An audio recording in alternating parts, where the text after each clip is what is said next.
The West Puget Community Connection Podcast. This is where we learn about the people of our community. We learn what they do, and more importantly, why they do it.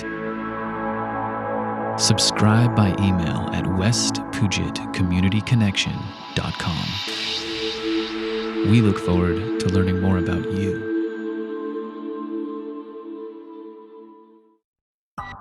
If you need someone dependable to set up or update your website, manage your social media and marketing, produce videos, produce audio, or if you need help writing and publishing, then I'd like to ask you to consult with me. Hi, I'm Vincent Alexander, and I'm a creative consultant. I live in Port Townsend, Washington. I love fishing, agate hunting, and my girlfriend. I do this kind of work because I love being creative. I love to help make people's dreams come true, and I can do a lot of this work remotely from anywhere, so I can travel with my girlfriend, visit my family in California, and enjoy the great outdoors. Let's talk websites. I've been building websites since 1999. I can work with almost any platform, WordPress, Squarespace, you name it. If you need a new website set up, or a webmaster to help you maintain and update an old website, Vincent Alexander is your guy. Let's talk social media and search engine marketing. I've been nailing top positions on Google since 1999, and I know how to help you do the same. If you need help managing your social media marketing like Facebook ads, YouTube videos, Instagram, I can help with that too. Let's talk video production. Maybe you want to make a video commercial for your business, or maybe you'll hire me to video your band performing your next show, or to produce a music video for your band, or your book release party, or graduation ceremony, or welcome video for your website, or video for your comedy group, or fishing videos, or real estate marketing videos. How about a demonstration or how-to video? Or whatever kind of video you want to produce, I can help. Let's talk audio production. Want to start your own podcast? Produce an audiobook? How about interviewing family members to record family history or an autobiography? Or maybe you want to record some music. I can set up some microphones, I can produce sounds, I can use stock sound clips to produce professional sounding audio. Let's talk writing. Need help writing a book, a song, a story, a poem? I can help with your creative process. And when it comes time to publish your book, music, or other media on Amazon, Apple iBooks, iTunes, Spotify, YouTube, etc., I can help with that too. So if you're a creative go-getter or your organization needs one on their team, fill out the contact form at vincentchiafalo.com right now or call 360-390-5293 or email me vincent@vincentchiafalo.com. Then I will contact you for a free discovery call where we'll discuss your needs in detail. Then I'll provide a proposal and client agreement. And once you agree, we can get to work at my hourly rate of $25 to $55 per hour, depending on the task I'm performing. I keep a careful log of every minute I spend working on your project and what I did during that time. I'll invoice you periodically by email, and you can pay via debit or credit through PayPal. Or pay me by check or cash, whichever you prefer. There's no binding contract, so you can work with me as much or as little as you want without any strings attached.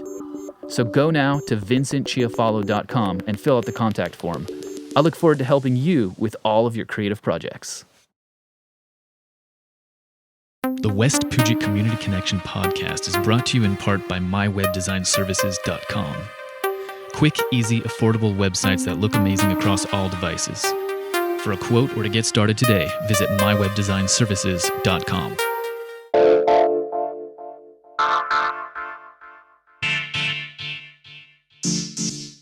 Welcome to the West Puget Community Connection Podcast, where we learn about the people in our community, what they do, and more importantly, why they do it. Our mission is to stimulate community engagement by creating a sense of community and rapport. We do that through interviews and storytelling with locals.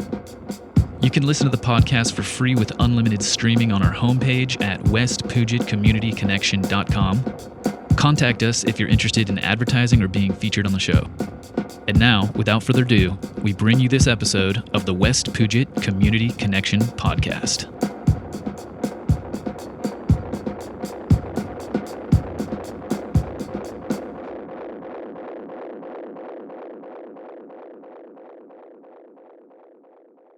Hello and welcome, everyone. This is Vincent Alexander, and I am the host of the show.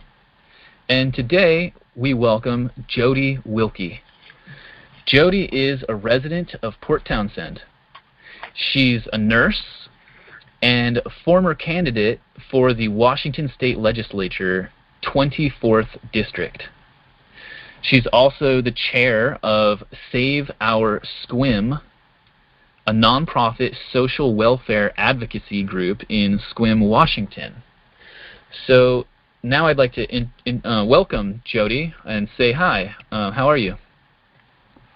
Hi, Vincent. I'm doing great. Thanks so much for your time today. It's really great to talk with you. Great. I'm excited to be here and I guess get a chance to tell my story a little bit. I've been involved in a lot of things, but don't generally talk about my own personal life, and so I'm actually excited to get a chance to do that.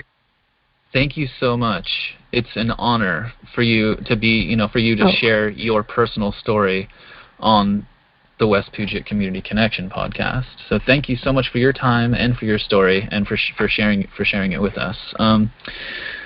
So let's get started. I have to say, you've had I've been listening to your podcast for a while, and you've had some very, very interesting people on there. I kind of feel, I'm surprised actually that you want to have little old me on there, but it's my honor as well to be a part of this cast of amazing people. So, well, I'm really glad to hear that you're honored to be sharing your story on this show, and I'd like to reassure you, and I believe this wholeheartedly, which is why I'm willing to interview anyone really, is that every person is a novel and their story is really relatable and relevant in some way, and it can move people and it can be very meaningful. So whatever your story is, I'm curious to hear it. I'd like to hear it, so let's go ahead and share it. Where does it begin? I understand you were born in Minnesota, right? Yeah, I was born in Minnesota. My father was an airline pilot, and he tells the story about one day went to his car to get in after a trip, and the whole car, in the wintertime, the whole car was encased in ice. And he decided at that moment in time to move his family to Washington State. I was 7 years old at the time, and we moved to Mercer Island. That's where I grew up. Mercer Island. It was an idyllic neighborhood to live in back in the day. It wasn't the rich and ritzy place. I mean, it was upper middle class for sure, but certainly not what the expectation of Mercer Island is today. Just had a great childhood there. I grew up.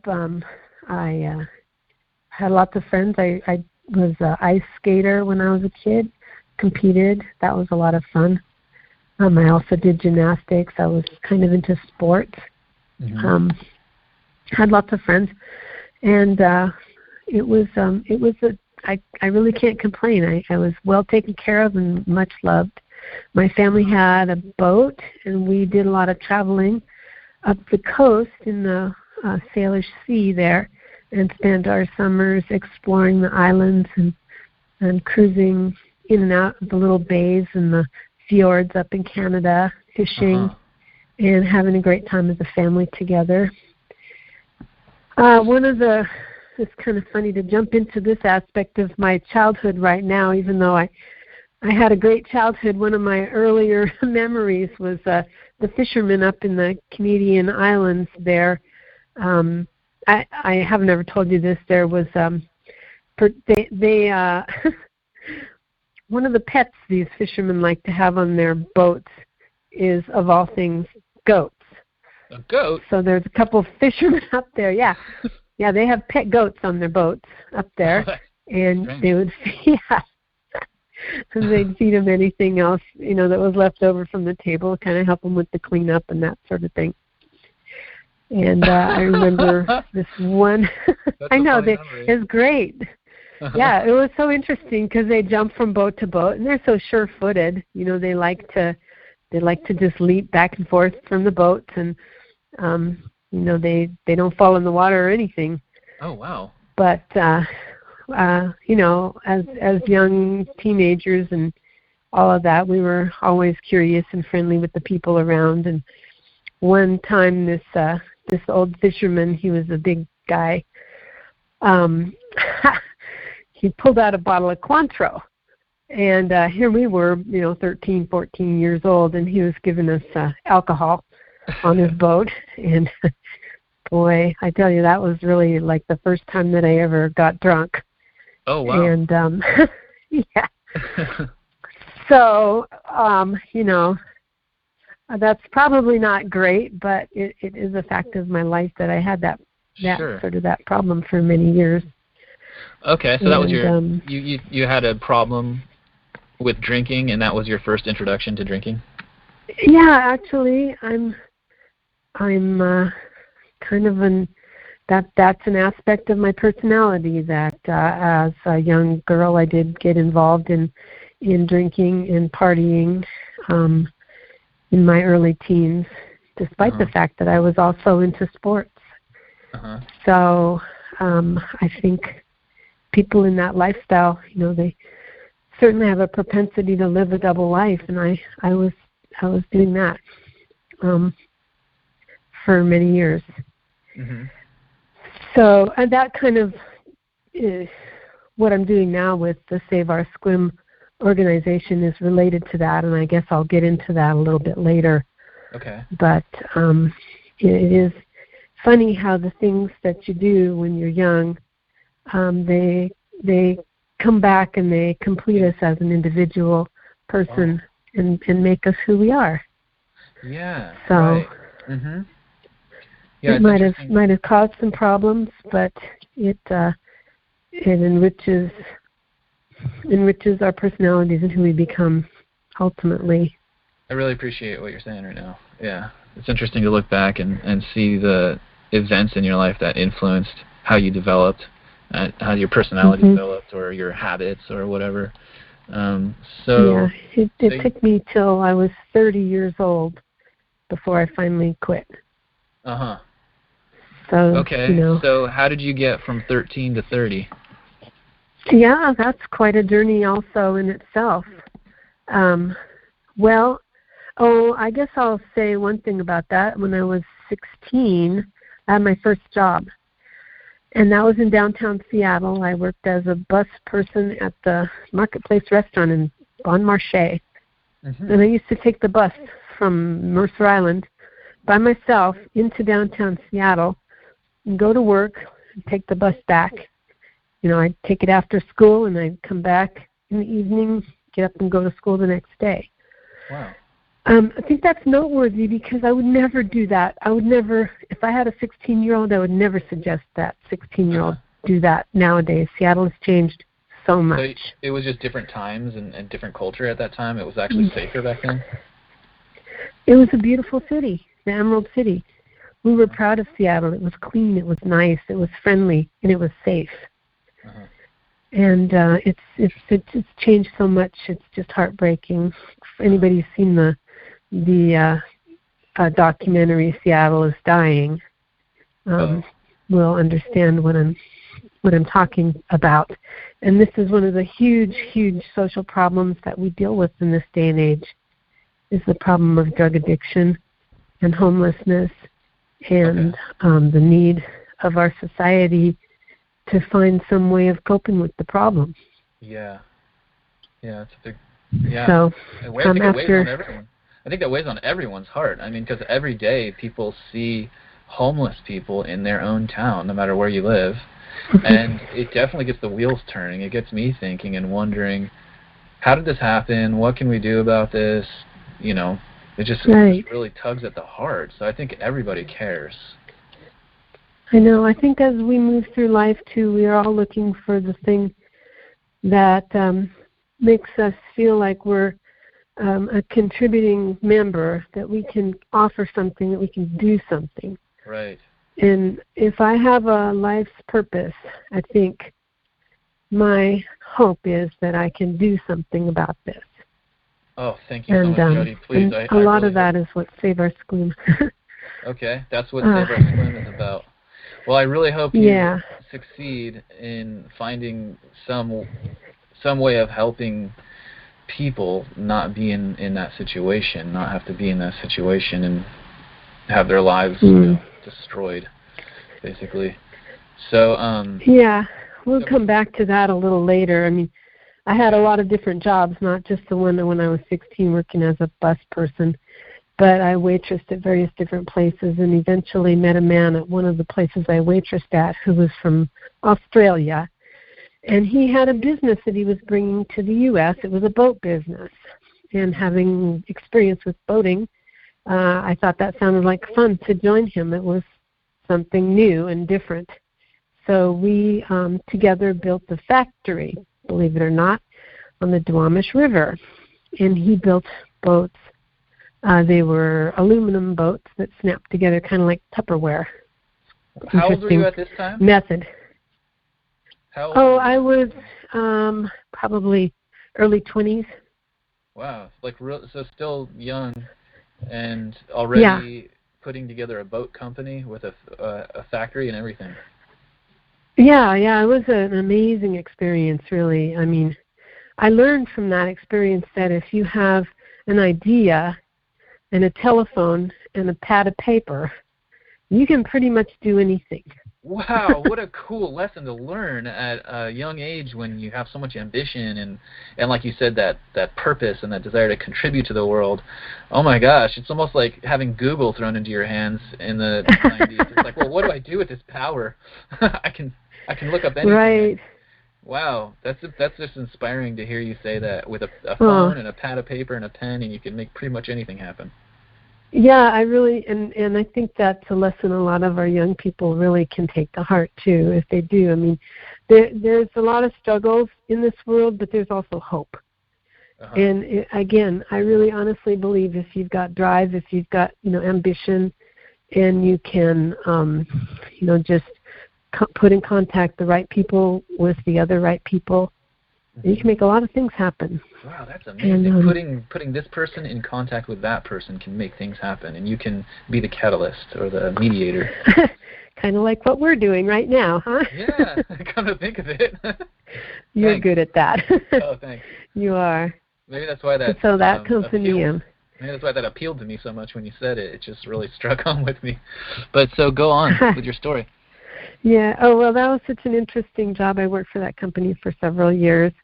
And we went on business trips around the West Coast, Washington, Idaho, Oregon, Montana, Colorado, Wyoming, and California, all around those states. And we drove around with the truck, and we set up a sales network and established a base of sales and went back and started building boats, hired a bunch of people to do the work, trained them, and things got rolling.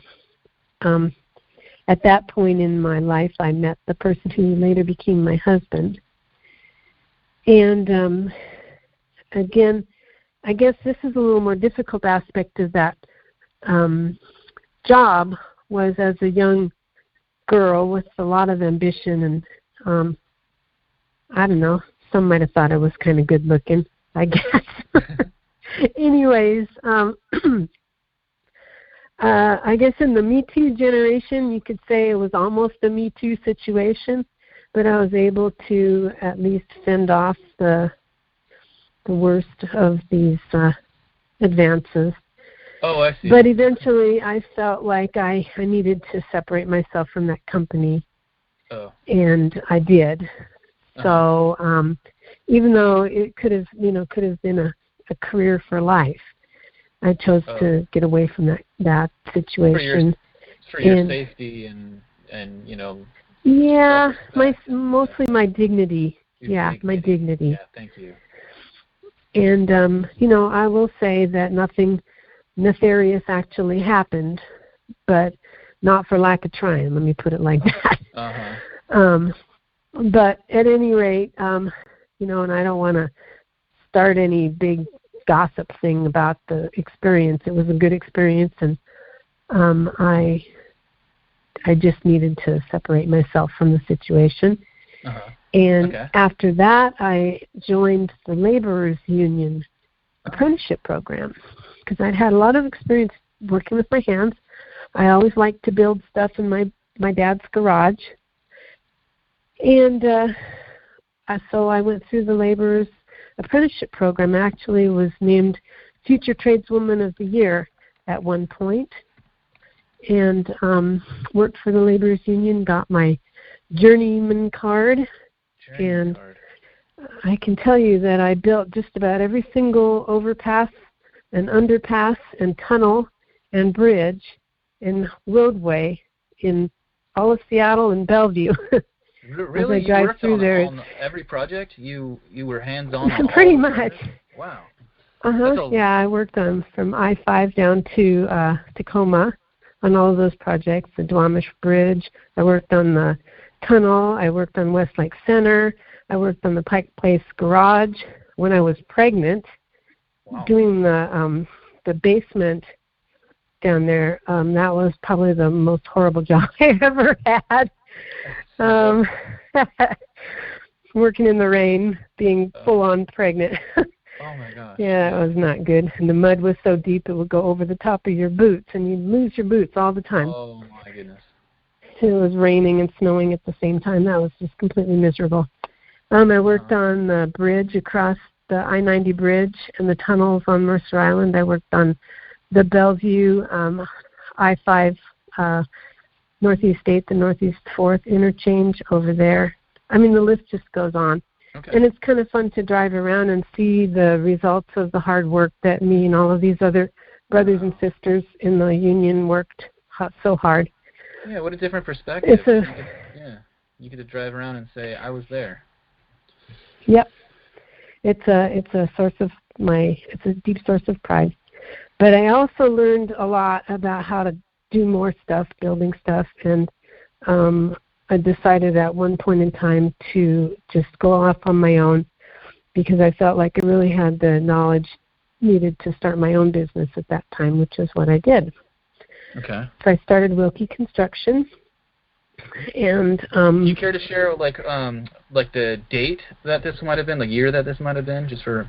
Oh, let's see. This was in the 80s, in the early 80s. Early 80s. Okay. So you started Wilke Construction. Right. Well, let's see. I guess that was more like about 1987 or 8. Okay, later 80s. Something like that, yeah. Because me and my guy, we got married in 1988 and had my first son in 89. Okay.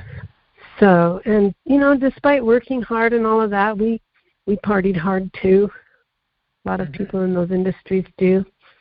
I never really thought of it as being a big problem until when I realized I was pregnant. I had to quit. And I did, but it wasn't easy. Oh. I realized that I was kind of counting the days to the point when I could go ahead and, have another drink again. And, I nursed my son only for 6 months because it's a sad thing, that drugs and alcohol, it's a progressive disease. And when you start using, if you stop, it doesn't go away. It's something that continues to progress, and if you pick it back up later on, it's as if you never quit. So, I went for a period of time there, controlling, shall I say, and I was a functional user. Controlling my use, just saying I was able to say it's appropriate or it's not appropriate to do this right now. Oh, I see. So, like, you had control over your willpower or your self-control. Right. Exactly. That's a good word to use. I felt like I had self-control at the time, and I managed to kind of keep it under wraps. My and as a matter of fact, at that point in time, I had a girlfriend who was not as well controlled as I am, let's just say. She had a daughter, and they would get themselves into some trouble from time to time. They lived near me, and I told her at one point, if you don't get some help, I'm going to turn you into CPS. Oh, boy. And she broke down and cried, and we had a long heart-to-heart talk, and she ended up wanting to go to detox. Oh. And this is the first time I'd ever experienced anything like this. So I told her, if you want to do that, I'll take care of your daughter for you. Don't you worry about a thing. She'll be fine.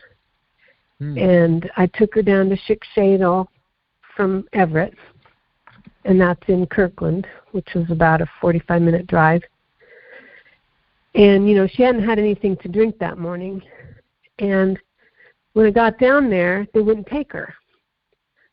So they said, well, you got to take her back to where you're from and take her to the emergency room. They'll deal with her there as far as getting her admitted into the inpatient drug treatment program up there. No. And by the time I got back, I thought she was going to die in my car. I'm not kidding you. It sounds a little dramatic to say, but literally I thought she was going to die in my car. Like from withdrawals? She was pasty white from detoxing. Yep. Oh, wow. She was in DT. She was trembling and shaking. No, it was only a few hours. I guess when she went to bed that night, and she got up in the morning, and she didn't drink. Yeah, and it was about noon. Oh, she was a mess. She was pasty white and sweating and had dry heaves. She was shaking, violently. Oh. And I rolled into that emergency room. I couldn't drive fast enough. I jumped out of my car and I ran in. I said, somebody get a gurney. She's going to die. Oh, my and they come running out, put her on the gurney from my car. And her poor daughter was, crying. And I was crying. Uh-huh. We got her in there. Anyway, she went into detox, and as a part of her daughter's care, I brought her to what they had, a program in Marysville called Alatot, if you can believe that. It's a program based on the 12 steps of Al-Anon, AA, Alcoholics Anonymous. And Alcoholics Anonymous has a secondary program called Al-Anon, which is for friends and family of alcoholics. Yeah. And so a part of that is Alatot for the little ones. Oh. So I went to Al-Anon, and she went to Alatot while her mother was in inpatient care. And while I was there, I learned a lot of things. I learned that my husband had a drinking problem. Now I think that's funny because I was really the one, that should have been thinking about what kind of problems I have. Uh-huh. But as we so often do, we want to point the finger at somebody else. Oh, how interesting. Yeah. So, but I did realize that I did too. And so at that point, I made a decision to make a change in my life so that I would pursue doing things in my life that would make God, my spiritual higher power, proud of who I am and what I was doing. Wow. And that became a focus to me. Wow. And that moved you and shifted your behavior. Yeah. It was a seismic shift in my life. And although, it got me off of all the illicit drugs because those were illegal, and I could clearly see that was out of favor for the goals I was after. Oh, I see. Mm-hmm. But drinking was legal, you see. Yeah. So I rationalized with the best of them that I could go ahead and continue drinking as long as I didn't get bombed, and that my ex-husband, who was my husband at the time, really needed to stop his nonsense and be a father. And so there started really the end of our marriage because he was not willing to go there. Uh-huh. So we had marriage counseling, and one thing that the guy told me, which I was so mad at him for, was that the only person you can change is yourself. Uh-huh. You can't change anybody else. Oh, yeah, we've heard so, that. You're saying you were angry? You were angry at him when he said that? Oh, I was so mad at him for telling me that. I wanted him to tell me how I could change my husband. Right. What I could do to make my husband change. Oh. But that wasn't going to happen. It took me 5 years to figure that out. Got it. So we were separated. I went back to school. I quit the business. It was the construction business at the time because I couldn't manage that. Why did you quit? Yeah, I had a little 1-year-old at the time, and I couldn't manage going to all the bids and the meetings and learning so much. I mean, I worked 24/7 pretty much. So it was just you were just overwhelmed. It was just too much for one person to do in a day. Right, and I couldn't bring the little guy with me to all these meetings. He was, it just didn't work. And so I decided that I would. I ended up working in a daycare for a short period of time, and while I was there, I realized how much I loved working with kids. Oh, how cool.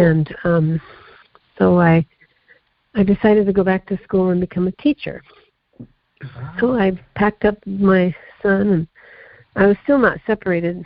I mean, not divorced from my husband at the time, but we went back to Eastern Washington University, and I got enrolled in the teacher preparation program. And, that was a culmination of 5 years of school with the hopes of becoming a teacher at the end of that.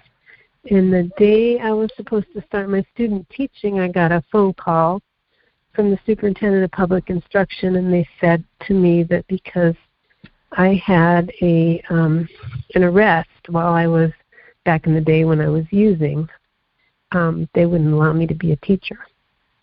Oh man, what a blow! How long had you been in school before you? Yeah, that was a devastating time in my life. It was a 5-year program. I finished up the final 3 years. It's a total of a 5-year program. You did some of it. Years? No, I did some of it right when I was right out of high school. I went to college, and I didn't finish. Years. When you decided I want to be a teacher, then you went to school for 3 years, and then found out that you couldn't be a teacher legally. Exactly. Yeah. Dang. Yeah. Yeah, that was a real blow because during that period of time, of course, I got pregnant with my second son. And now I had these 2 kids. I had hoped to be a teacher. I didn't really have any other plan. And now I didn't know what I was going to do to support these kids. And I had no idea. And when I got that news, the only thing I could think of was to just get as wasted as I could. Oh, really? It really was just so overwhelming. That's the only... Your initial that to me in my heart was the only, that was the only escape for the devastation I was feeling for all of that work and my fear. I didn't. You didn't? I didn't do that. I had made a friend during this time that was actually the director of a drug and alcohol treatment program. It's one of those serendipity things that life leads you in these funny directions. You had just become friends with this person, and then this event took place, and so you were just, So I had someone to call. Do that. Oh, you had someone to call. I called this person up, and I said, I got this bad news. I don't know what to do. What do I do? He says, do you have any alcohol in the house? I said, I do. He says, I want to hear you dump it out. And I did that. I had a fifth of rum I just bought. And I dumped it out in the sink, and it was almost like this green cloud that I didn't really see, but in my mind's eye, I experienced this green cloud rising from the sink as I dumped out this bottle, and the smell and the noxious, poisonous odor of this rum I mean, even now, it gives me goosebumps. Just permeated the room, and I just burst into tears. Wow. And it's just, I can't do this anymore. And he says, well, I have a class starting in the morning. Why don't you come? So that's when I started my AA program. And, of course, I was all in. And so for many years in the Everett area. Okay, so that's when you started your AA program. Was after you got rejected from being a teacher, you couldn't work as a teacher even though you went to school for it. Mm-hmm. And then dumped that room, and your friend said, "Come to the class in the morning." That's when you began. Mm-hmm. That was December 13th of 1993. That's my AA birthday. Huh. So I started to do that. I went to the intensive outpatient program, and I went to AA meetings whenever I could.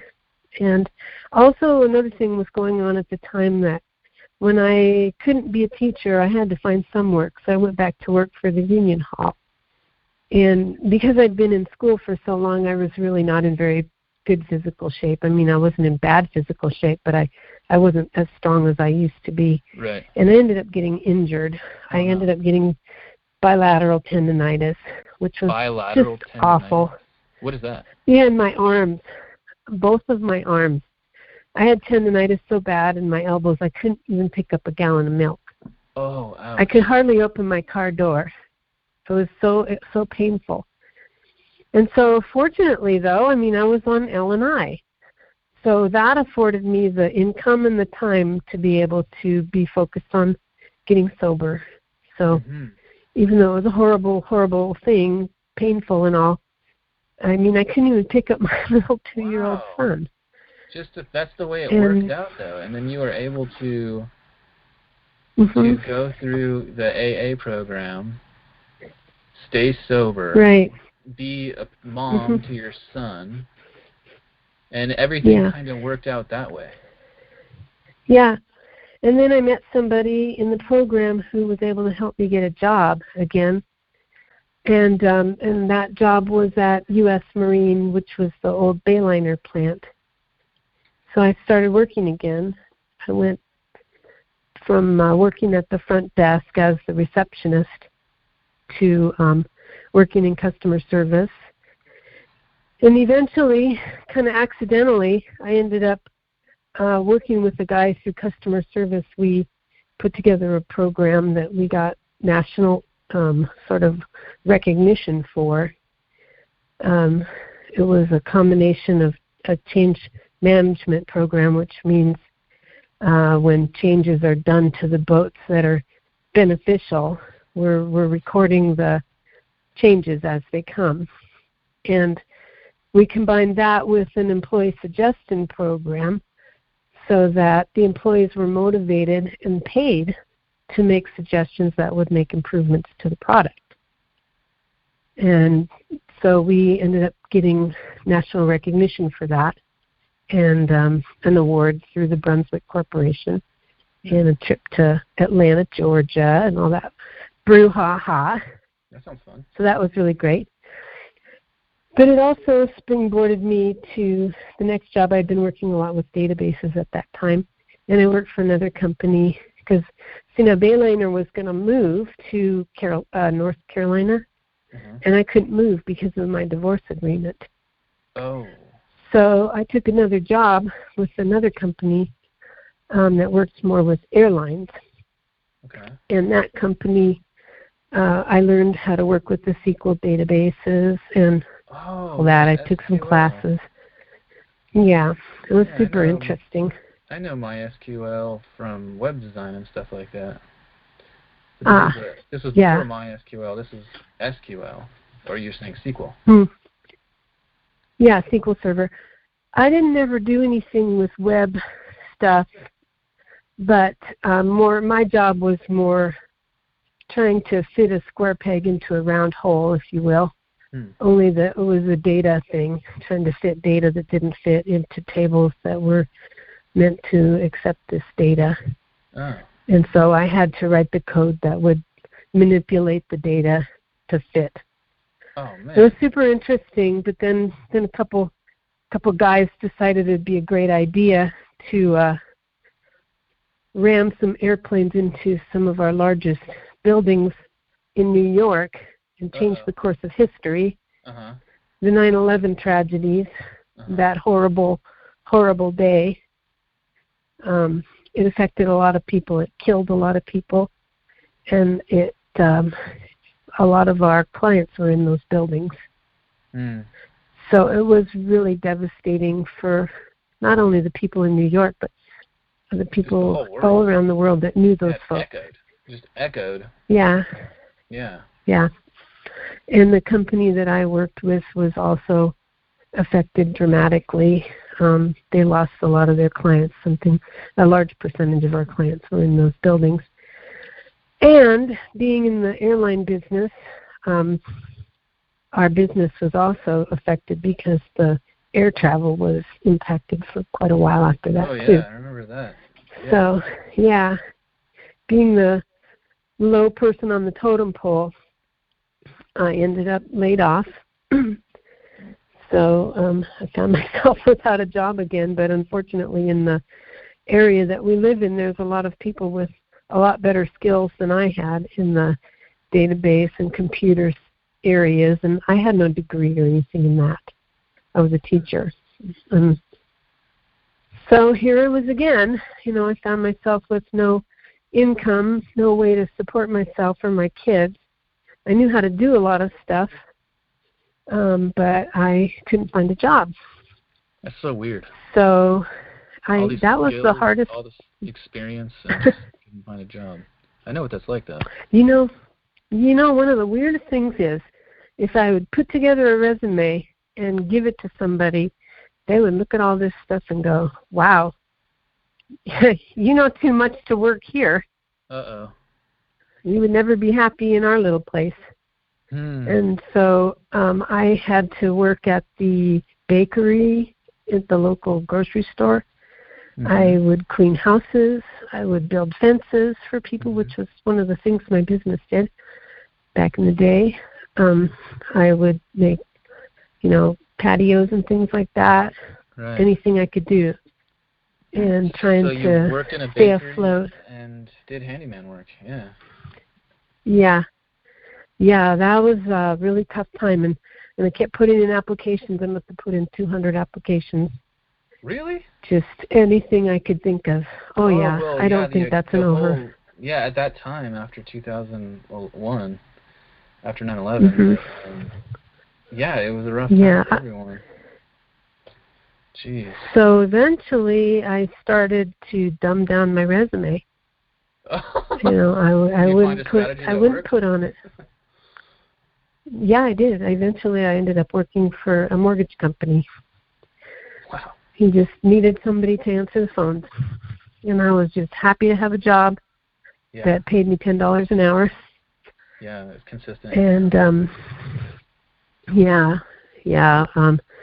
so I worked for that company, and it was, they had 2 offices when they started, and by the time I quit, we had 5 offices, and I was able to sort of work a little bit of IT with those guys too, and so we built a wide area network and got that company all interconnected, and this is everything was going. This is 2001, 2002, 2003. Yeah, now we're up to about 2005 or 6. 5 or 6, and this is leading somewhere up in there. The big mortgage. Right. The big mortgage frenzy. Yeah. Are you seeing a theme here? I have a way of picking the industry that's going to fail next. Well, I think you're riding the wave of the bubble of success, at least. I know. Now I'm a nurse, and what's going to happen to medicine? I have no idea. Well, my goodness. Well, let's just hope that people get the care they need. It stays stable enough that you can be employed and people can get what they need. But go on. I know. Right. Yeah. So the mortgage crisis hit, and then I found myself unemployed again, and I went back to the unemployment office, and I said, "This has got to stop. What can I do? Stop. Give me something that's stable. Make it stop, Mr. Wizard." The world's changing. Yeah. So I want to add something, too, that kind of in back of all of this, despite all the struggles that I had, I always found a way, and people kept coming into my life that I was able to help. Part of my program with sobriety was to try to help other people who needed help. Oh. And so over the course of the years, up till now, I've had 26 different people live with me that I've tried to help get off of whatever their drugs are or alcohol, if they're homeless. Yeah. The guy that's my current roommate, he's number 26. I think he's going to be fine. I think out of that 26 people, only 4 ever actually, to my knowledge, got sober and stayed sober. Only 4 out of 26. Mhm. Wow. Yeah. Wow. But you're really, really putting your money where your mouth is there, because you've taken in 26 people into your home to help them overcome addiction, and yeah. Wow. And it's heartbreaking, but it's heartbreaking to see that story happen again and again. It hurts to see it, huh? Yeah, but when you get that 1 or 2, they get their life together. Another thing about it too is that out of all those people, I can say that every single one of them, for a period in their life, knew what it was like to be cared for. They knew what it was like to have hope. And they got a chance to see what it could be like if they would only embrace the change. I stayed sober this whole time, and I think that they all got a chance to see that you could have a really exciting, interesting life, do a lot of good for yourself, for your others, for your family, and that you didn't have to drink or drug to have a great life. Cool. So wow, it sounds like even if they didn't stay sober, even if they didn't stay sober, because it's an insidious thing. I understand relapsing. It took me 2 or 3, maybe 4 tries before I finally got sober permanently. Yeah. So, but they saw that. They saw someone give them a break, love them, take them in, understand, meet them on their level, and say, I want to help you. And so, wow, it sounds like this practice of sobriety and helping others, it doesn't just help you, it ends up having like a mirror effect. Yeah. Affecting a lot of lives. Yeah, and like, for example, one couple that ended up in my household was somebody I met at AA, and they were living in a tent. And she called me up one day and she said, I need to get to the hospital. She said, I've had a blood pressure problem, and my blood pressure is over 200. My systolic blood pressure is over 200. I'm like, oh my God, this lady's going to have a stroke. Yeah. So I raced down there and I got her up to the doctors, and they got her under control. And I asked her, so what are you going to do? Well, we're going to go back, and I'm like, no, you're not going to go back and live in a tent. You can come live at my house. So her and her husband did. And we went back and packed up all their stuff, and they came and lived at my house. Gosh, and she's awesome. She joined up a nursing program, a nurse's aid program. I got her into at my work. And she passed that program, and she got licensed as a CNA. And she got working at her job. And her husband was doing handyman work around the community. And then he fell off the wagon. And then he got her to fall off the wagon. And, it went downhill from there. So, I think about them a lot. I wonder how they're doing, and I hope that, eventually she may have had to make a hard decision like I had to make a hard decision. It's like I figured out that alcohol and drugs were either going to kill me, get me in jail, or put me in an asylum, or I would live the life of the walking dead. Okay. And none of those are an acceptable option to me. Yeah. So you hope for the best. You hope for the best for everyone.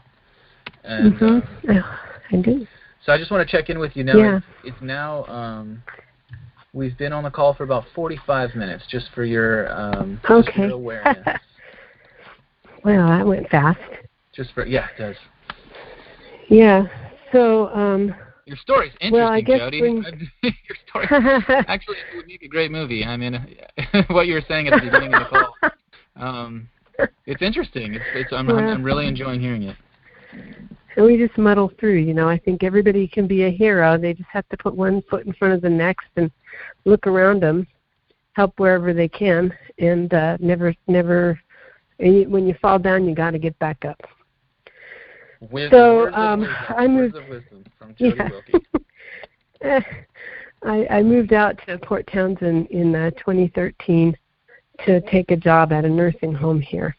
Okay. And shortly after that, a couple years after that, I had been involved in politics a little bit, dabbling here and there, and I got involved in a project with our local party, and it was about a tax increase that they were going to impose on the people of Jefferson County.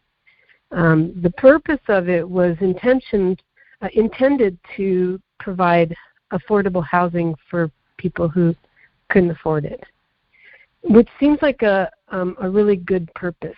But the thing that aggravated me about it was that the way that they went about it was to sort of wait until just before the ballot and then pop it on the people and think nobody'd notice, and they were going to put this in. Oh. There was a lot of things that were wrong with the bill itself, the proposal, Prop 1. Not that it was a lot of money to people who have money, but to people who don't have money, any money is a lot. Even $7 or $8 is a lot of money. For me, when I was struggling with my kids, there was a lot of days I went couch surfing to try to find enough money to buy a box of mac and cheese. Exactly. When you just need $5 to buy lunch, then a little bit of money is a lot of money. Yeah, or 79 cents to feed your family dinner. Yeah, really. Yeah. I know. So, seriously, I mean, wow. Mac and cheese and hot dogs.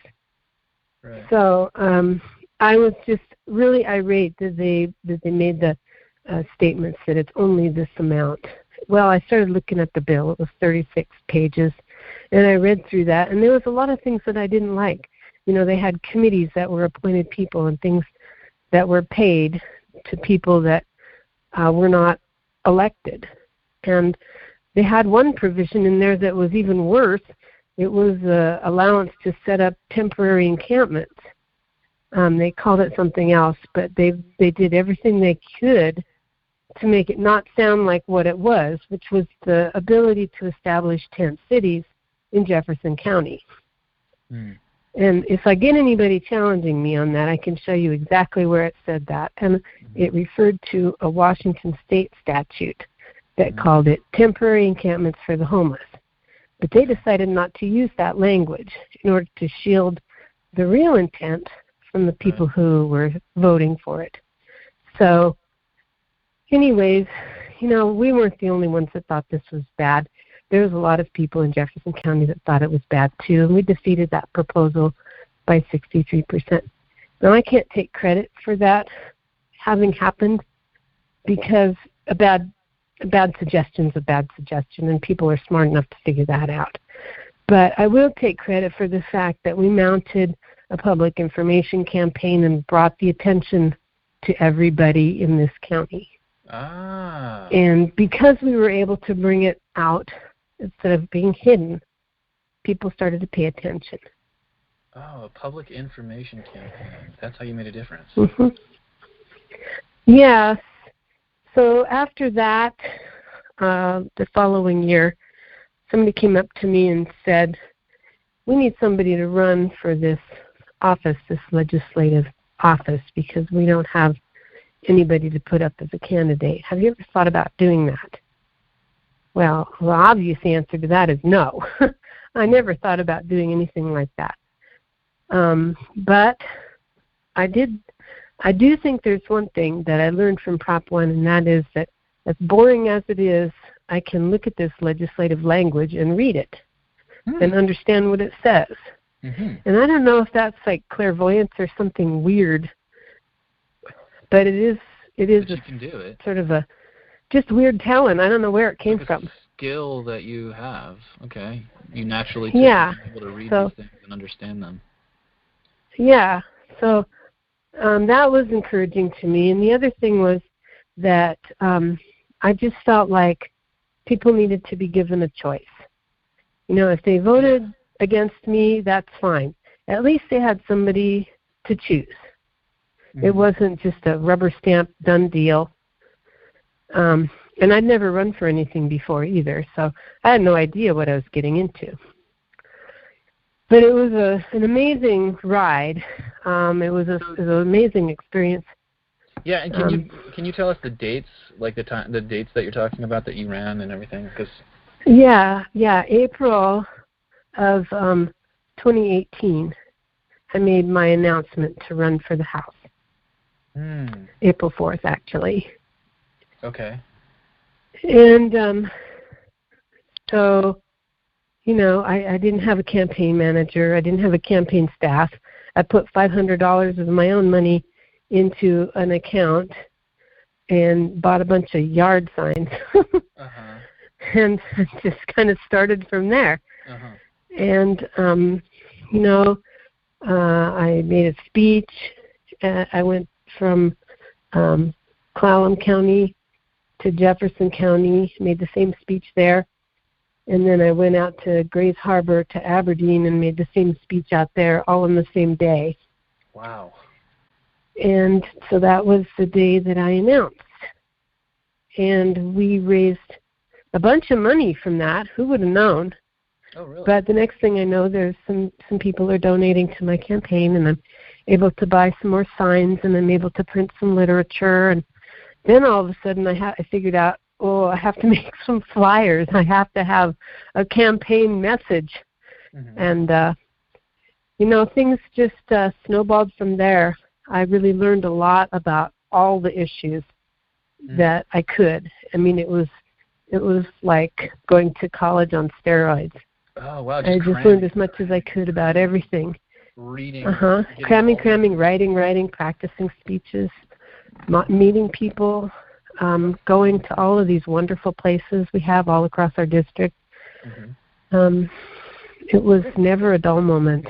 That is really neat, Jodi. Really neat to hear this story. Yeah, the forums, you know, the debates. That was probably one of the most interesting things, you know, big learning opportunity every time, because people would ask questions. And sometimes I'd have the answers, and sometimes I'd have to just say, well, I don't really know the answer to that because I'm not familiar with the issue, but here's how I would address it. You know, I'm an analytical person. I like to learn as much as I can about something before making a decision. I like to meet people who know about it and have them teach me what they know and advise me. And anyways, it was a great experience. I didn't win, but I did win one county. And that is very humbling to me to think that there's an entire county of people that thinks I should be their legislator. Which county was it? Grays Harbor. How neat. Yeah, so that's encouraging to me. Yeah, it really is. What an accomplishment. Yeah. Yeah, well, I don't know if I'll run again. We'll see. I'm involved in this issue in Sequim right now, which is very dear to my heart, the whole issue of drug addiction, alcoholism, recovery, and all of that. And seeing the changes that have happened in Seattle and the way that Seattle itself has dealt with the problem, or shall I say failed to deal with the problem, really brought this issue to my attention. It seems like it ought to be a good deal, just like bringing affordable housing to a community ought to be a good deal, like in Jefferson County. But hidden inside that good deal is not such a good deal. And it's the same thing with the MAT clinic. MAT stands for medication-assisted treatment. So they're building a regional-scale MAT clinic I should say they are proposing to build this clinic in Sequim. Oh, okay. So after, I think the initial response most people have is, Sequim? Why Sequim? Sequim's full of retired people and lavender. Sequim is not full of addicts. Why would they put a center? Why would they put a Hooters next to a convent? Why do they do that? Does that make sense? Yeah. Put it in the college town. Place. Yeah, almost. Yeah, wherever you have the most concentration of this demographic that you're trying to help. I could probably think of. So if you look at the studies, in need of that. What makes you wonder if they did a needs assessment? I'll tell you one thing, that the website for this facility says that they put it there because it's proximal to the developer's existing medical clinic and near enough that it makes administration convenient. That's paraphrasing what their site says, but basically it's a selection of convenience. It's not a selection of need. So what they're saying is, for their convenience, they don't care if all of the homeless people from wherever come and live in Sequim. Oh. And I'm being a little brutal when I say it like that. I mean, I'm sure that they do at some level care, but they're more interested in the rebates for the developer is higher because they're Native nation, I guess. And this isn't that I mind. That fact doesn't bother me. The fact that the reimbursement rate is so much higher and it's our tax dollars, that bothers me. And the thing that they apparently didn't do a needs assessment, that bothers me, because if they build this facility, then the density of treatment beds, not beds but seats, in Clallam County, there will be one treatment seat for every 66 people. So if you look around, like say you're in a gymnasium and it's full of people, they come to the gym to go to a basketball game. Okay, maybe there's 600 people there. Okay? Is one out of every 66 people need to be in treatment? Maybe. But only half of those people want to go to treatment, according to the statistics. So you have more treatment seats available than people you need to put in them. Now, if you look at Pierce County, for example, it's 1 out of 484. Oh. It's a completely different number. So, yes. So my statement would be, if you want to solve the opioid problem on the Olympic Peninsula, build treatment facilities in Tacoma. Is that where the problem is at? That's where they need more help? Because that's where the problem is. If you build them on the Olympic Peninsula, people will move to the Olympic Peninsula because they can't get treatment where they're at. Right. All right. Well, there you go. So out of the people, so this is your passion. This is your passion now. And this is why you're on the chair at Save Our Sequim. Is right. I've decided that yes, there's people out there that need treatment. There's lots of people that need treatment. We need to have those treatment centers near where they are, not far away from where they are. Mm-hmm. If they need treatment, let's get the centers near where they are. On the other, and in addition to that, there's a lot of people that care about people who need treatment, but there's other people in the world too. What about the old lady who's struggling with her cane to try to get her groceries into her car? She's just gone to Costco, and this person need somebody to look after her. Mm-hmm. I think that changing the entire culture of this small town, they've worked very hard to brand themselves as the lavender capital, to be well known for their beautiful mountains and the beaches and the trails and everything. It's a nice retirement town, and there's a lot of sunshine. It's a wonderful place. But we really need to protect the people who are the taxpayers as well. Mm-hmm. So the city of Seattle is a blight compared to how it was when I was a teenager. And, the more that we continue to go down the same path as other cities who've turned out this way, the more problems that we're going to have. We are not solving the problem by doing what we're doing. I found out that even though I give all the love and care I can to the people who've lived in my house, I give them the benefit of the doubt. One of them, I caught her stealing money right out of my purse. Mm-hmm. Another one, when he moved out, there was 50, we counted them, 50 bottles in that room that he was using. Mm. Another lady, 2 full grocery bags of syringes out of her room. Yeah. Now, I don't hate these people because it's a disease, right. But I tried to help them. I did everything I could. And there's great organizations out there that help people. OLICAP is fabulous. Mm-hmm. And there's lots of services that people need. But there's no silver bullet. And for people to think that if we just build the right kind of treatment center, and if we just put it with wraparound services, and we just give them the right counselor, if we just give them the right, magic wand. The problem is really complicated, and the problem's really complicated. It's very complicated. I'm not sure. I don't feel confident that anyone really has the answer at this time. We hope that they do, and I certainly think persistence is part of the answer, but I also think that, I hate to use the word mollycoddling, but I think that people, they need to be motivated. When things are bad enough, that's when they get help.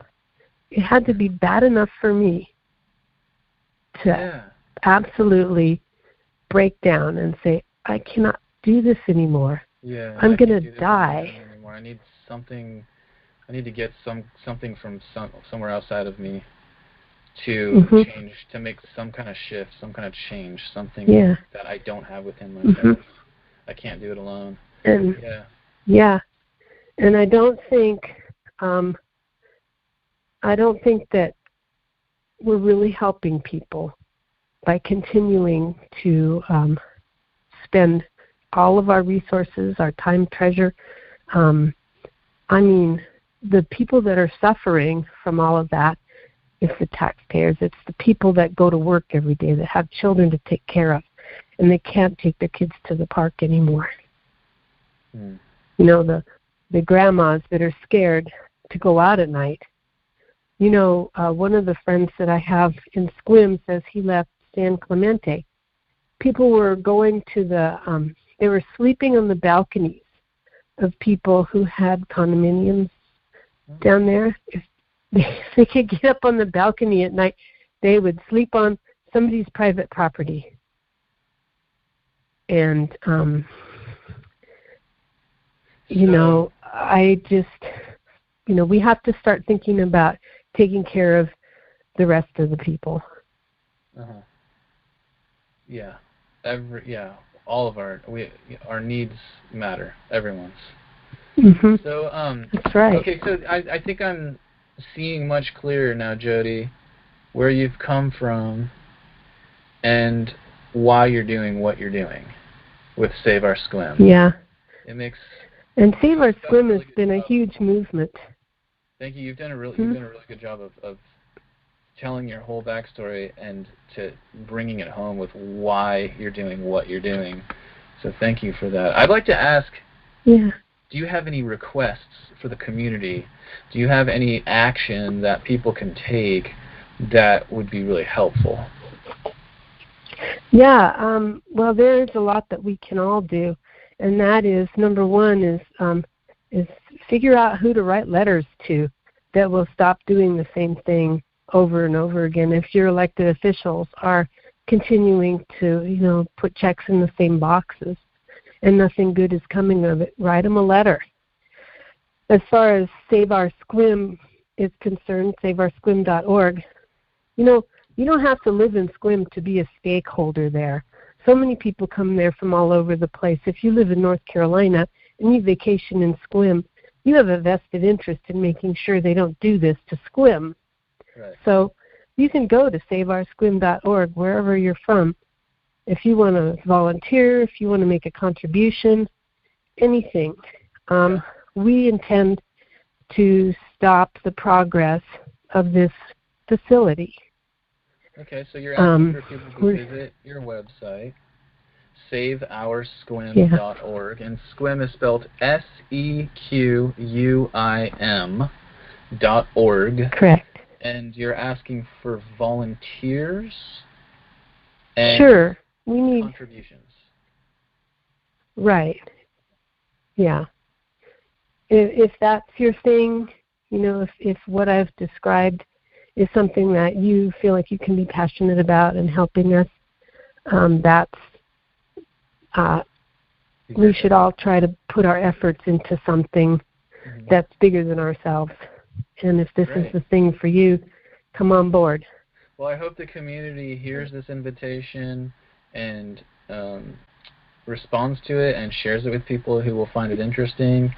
And I hope we find some way of making some headway on this problem that we all see very blatantly in everything. I hope we learn something new this year about what we can do to help everyone, to help addicts and to help people in their community, to help everyone.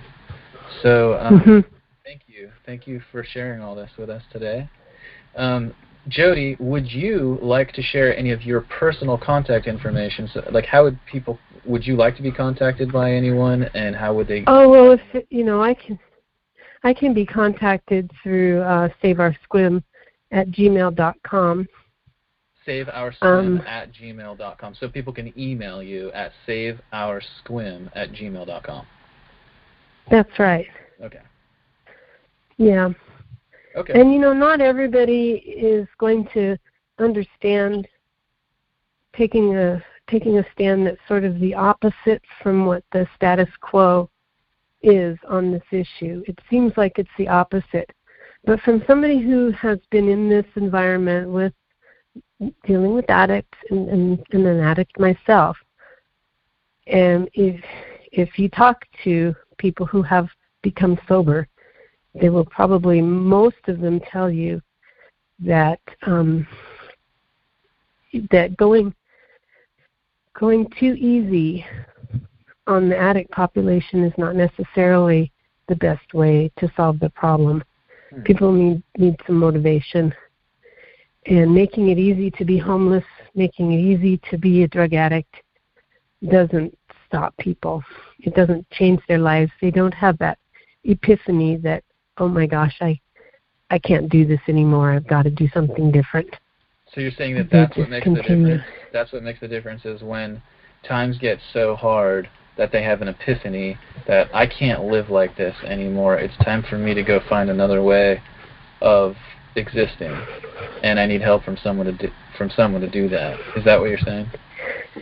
I'm trying to think if there's anybody I know who hasn't had that experience, who ended up sober. I've had that experience. So I know what you're talking about, and I can say it's valid for me. Yeah. And it's hard. It's sad. We want to, hug these people and tell them it'll be okay. But the fact of the matter is if they keep going the way they are, it won't be okay. You'll never find out who you can be. You keep doing the same thing, you'll just keep getting the same results. You got to change. Right. Change your. Yeah. Well, this requires changing you and changing your whole lifestyle. Mm-hmm. And there's a lot of services like counseling and things that people actually need, but they won't do them if they aren't motivated to. I mean, they've got to be 100% in. Really, yeah, 100% in. Yeah, thank you so much for the for that view. Thank you so much for the view you painted tonight. Thank you for sharing your story. Thanks for what you're doing to help the community stay safe and healthy and actually help people where they need the help. And thank you very much. That's so much my passion. Yeah. And thank you for spending the time with me, Vincent. I really appreciate it. It's been my pleasure. Really wonderful. Thank you for your gratitude. It's my pleasure. It's just like a fun win-win every time I get to do a call and learn something about someone. So thank you for sharing your story, Jodi, and stay a friend. We've become friends, and we've talked on the phone a lot since we've met, and so stay close, my friend. I know it's great to see you hit your stride. I really am proud of you. You've done great things, and you will continue. I know it. Thank you so much. Best wishes to you and to everybody else that listens. Thank you so much. You just lit my heart right up. All right. You're the best. Well, good night. Good night. Bye-bye. Bye-bye.